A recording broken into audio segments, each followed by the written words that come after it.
Thank you for selecting this video at the Axiomatic. This video on high order thinking. I believe this is number 8 or 9 in the series. I'm Terry Strawman, asking you to subscribe to this channel, to activate the notification bell feature, to share the joy of the channels, at least by giving this video a thumb up, and comment courteously below. Now, in the immediately prior video in this series, we introduced you to axiomatic, metaphorical statements. Now let's ask a question. All of this talk up to this point, ending with axiomatic, metaphorical statements. What's the purpose of all of this for us here? Well, most metaphorical axiomatic, that is, metaphorical statements, they have value for us because, well, number one,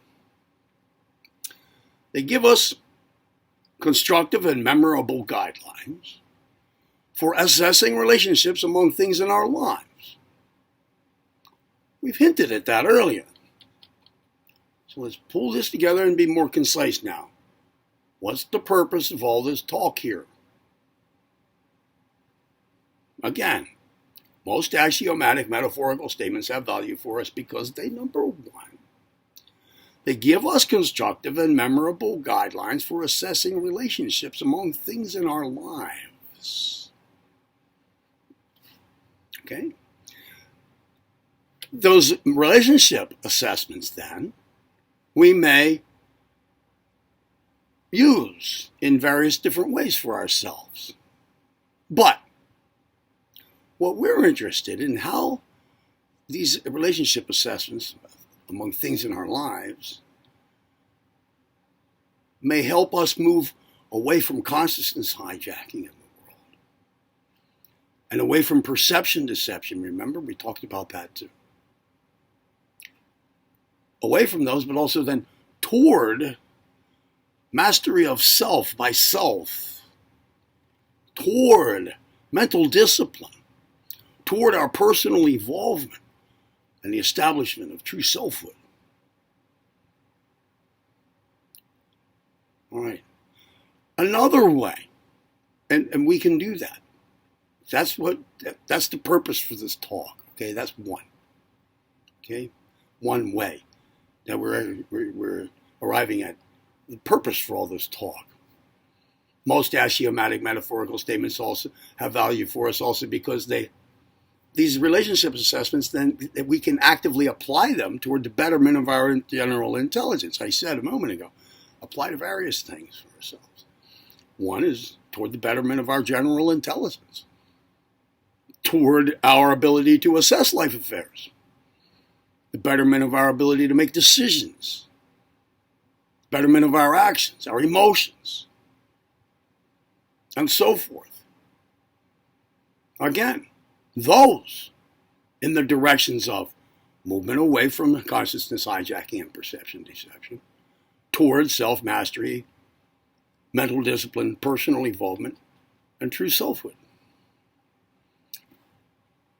Another way that axiomatic metaphorical statements have value for us is because they, in themselves, use and strengthen high-order mental faculties along any of these lines we've been talking about it. Right here, right now, already. Betterment of our general intelligence, our abilities to assess life affairs, to assess decisions, actions, emotions, etc. And again, with those applied, if you work it out that way, away from consciousness hijacking and perception deception, which will also be an inevitable result to some extent of such practice, right?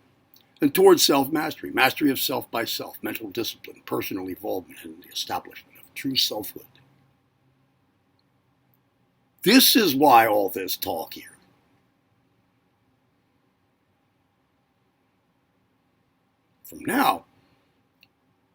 From this point forward, where do we go with this right now? Here in this series. We're going to move in to practice. We have the theory. To go further into literary analysis of metaphorical expressions and so forth, we've gone far enough. We have what we need. Anything further, we'll be doing a different thing. We'll be going somewhere else with it. We have all that we need and nothing more. Okay? And now we can move toward what are we going to do with it? The forthcoming exercises will provide for you, in fact, axiomatic metaphorical statements that are not yet known to the general public. They're new for you. Their meanings aren't yet publicly, not been brought to public awareness because the statements themselves haven't. They're wide open for you to explore yourself without anybody telling you whether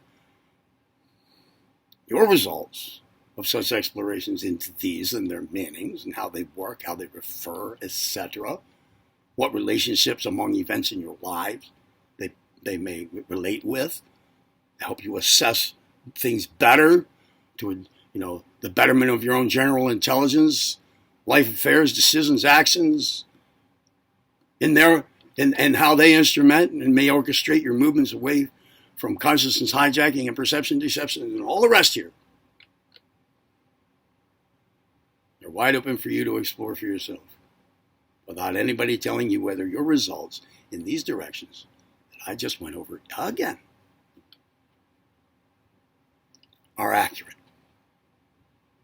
Missed the mark, hit the mark, or otherwise fall into step with what the populist, the popular consensus over what they mean, because they're new. Okay?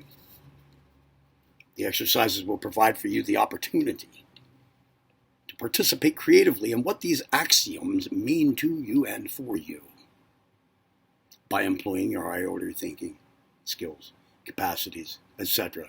All of this, all right?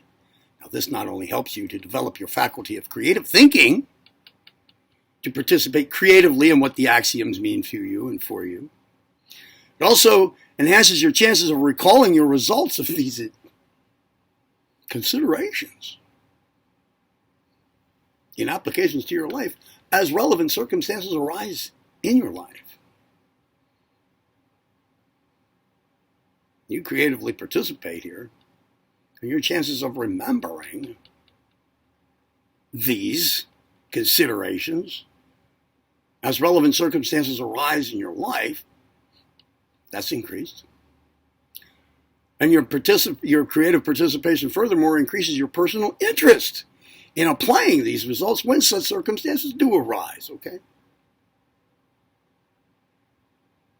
So this is practice. This is action. This is implementation into your life.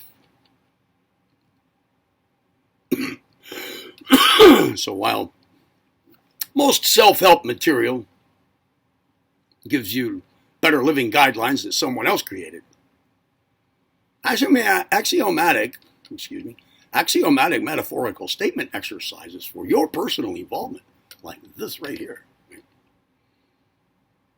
give you the rare opportunity to create your own guidelines for better living.